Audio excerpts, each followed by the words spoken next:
Hello guys, welcome to our channel. இன்றைக்கி நம்ம சேனலில் இளநீர் புட்டிங் எப்படி செய்கிறதுன்னு பார்க்கலாம். இதுக்கு நான் ஒரு இளநியை கட் பண்ணி வாட்டரை ஃபில்டர் பண்ணி எடுத்துக்கிறேங்க. ஃபில்டர் பண்ணி ஒரு பாத்திரத்தில் எடுத்துட்டு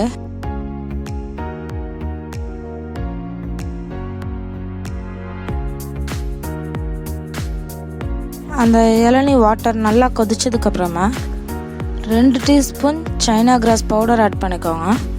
இல்லை நீங்கள் அதை அப்படியே பேக் மாதிரி வாங்கியிருந்தீங்கன்னா அதை மிக்சியில் லைட்டாக கிரைண்ட் பண்ணிவிட்டு அதை ஆட் பண்ணிடுங்க. 5 to 6 tablespoon sugar add பண்ணிக்கோங்க. சுகர் ஆட் பண்ணி எல்லாம் கரைஞ்சதுக்கப்புறம் இது நல்லா கொதிச்சதையும் ஒரு சில்வர் பிளேட்டில் இதை அப்ளை பண்ணி ஆற வச்சுருங்க. ஆறினதுக்கப்புறமா இது ஃப்ரிட்ஜில் வச்சுருங்க.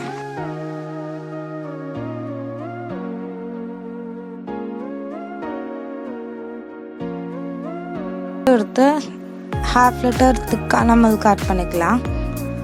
ஆட் பண்ணிவிட்டு இதுக்கு லைட்டாக வாட்டர் ஆட் பண்ணிக்கோங்க.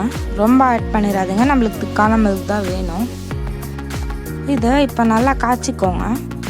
இது நல்லா காய்ச்சி கொதிக்கிற இந்த ஸ்டேஜில் நம்ம இளநீக்குள்ளே இருக்குல்லங்க அந்த தேங்காய் பல்ப்பு, அதை நம்ம மிக்சியில் நல்லா பேஸ்ட் மாதிரி கிரைண்ட் பண்ணி எடுத்துக்கலாம்.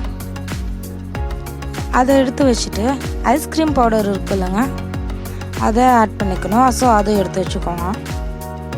பால் நல்லா கொதிச்சதுக்கப்புறமா இது ஒரு 2 மினிட்ஸ் சுண்ட விடுங்க. சுண்டுட்டதுக்கப்புறம் China grass 3 tablespoon add பண்ணிக்கோங்க.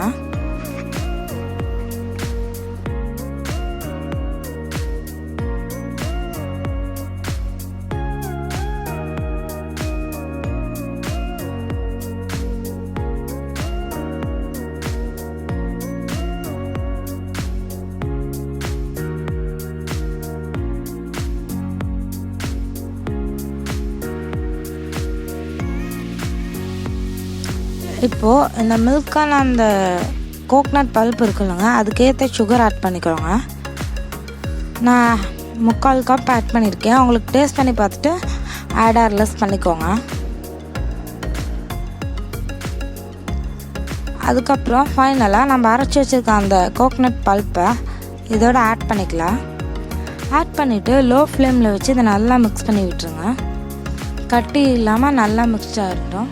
அந்த மாதிரி மிக்ஸ் பண்ணி விட்டுட்டு நம்ம ஆல்ரெடி அந்த கோகனட் வாட்டர் ஃப்ரிட்ஜில் ஸ்டோர் பண்ணி வச்சுருந்தோம் இல்லைங்க சைனா கிராஸ் ஆட் பண்ணி, அதை நம்ம கட் பண்ணி ஒரு பவுல் ஆட் பண்ணிவிட்டு நம்ம இங்கே எல்லாம் ஆட் பண்ணி வச்சுருக்கோம் இல்லைங்க அந்த மில்க்கு, அதை அதில் ஆட் பண்ணி நல்லா மிக்ஸ் பண்ணி விட்டுக்கலாம். ஸோ அந்த மில்கெல்லாம் கொஞ்சம் கொஞ்சமாக ஆட் பண்ணிடுங்க. ஃபுல்லாக ஆட் பண்ணிங்கன்னா உள்ளே இருக்க அந்த இளநீர் கடல் பாசி மிக்ஸ்டாயிரும். ஸோ ஒரு 5 மினிட்ஸ் கழித்து ஆட் பண்ணி விடுங்க. பாருங்கள், இதை மெதுவாக ஆட் பண்ணிவிட்டு இது கொஞ்ச நேரம் ஆறுனதுக்கப்புறமா பவுல்லையோ இல்லை இதே மாதிரி நீங்கள் ஃப்ரிட்ஜில் கூட வச்சு கெட்டியானதுக்கப்புறம் கட் பண்ணி சர்வ் பண்ணலாம். நான் பவுலில் வச்சு கெட்டியானதுக்கப்புறம் சர்வ் பண்ணுறேன். நம்மளோட டேஸ்டியான இளநீர் புட்டிங் ரெடி. தேங்க்ஸ் ஃபார் வாட்சிங். நம்ம சேனல் லைக் பண்ணுங்கள், ஷேர் பண்ணுங்கள். இது வரைக்கும் சப்ஸ்கிரைப் பண்ணாதவங்க எல்லோரும் சப்ஸ்கிரைப் பண்ணிக்கோங்க.